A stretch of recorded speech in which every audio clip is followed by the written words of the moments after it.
আচ্ছা গুরুজি, আমাদের পিতামাতার প্রতি কর্তব্য কি? নিতাই গৌর রাধেশ্যাম।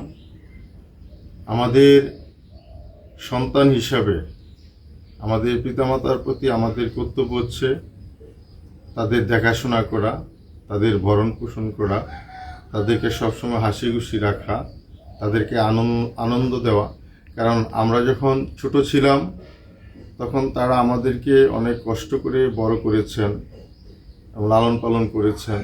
অনেকেই দেখা গেছে যে পিতামাতা যখন বৃদ্ধ হয়ে যায় বা অসুস্থ হয়ে যায় তখন অনেক সন্তানরাই এবং তাদের পুত্রবধূরাও অনেক সময় তাদের প্রতি অযত্নশীল হন এবং তাদের যত্ন নেন না, অবহেলা করেন তাদেরকে।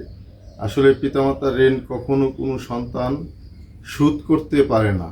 পিতামাতাই হচ্ছে এই জগতে আমাদের আসল গুরু, পিতামাতাই হচ্ছে আমাদের ভগবান।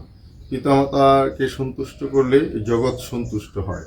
আমরা একটি প্রণামে পাই, পিতা স্বর্গ পিতা ধর্ম পিতা হি পরমন্তপ, পিতার প্রীতিমাপণে প্রিয়ন্তে সর্বদেবতাই নমো নমঃ। অর্থাৎ পিতামাতাকে প্রণাম করলে, পিতামাতাকে ভালোবাসলে সমস্ত দেবতারা খুশি হন এবং এমনকি স্বয়ং অনাদিরাদি গোবিন্দ ভগবান, তিনিও নিজে খুশি হন এবং তাদেরকে আশীর্বাদ করেন। নিতাই গৌর রাধেশ্যাম।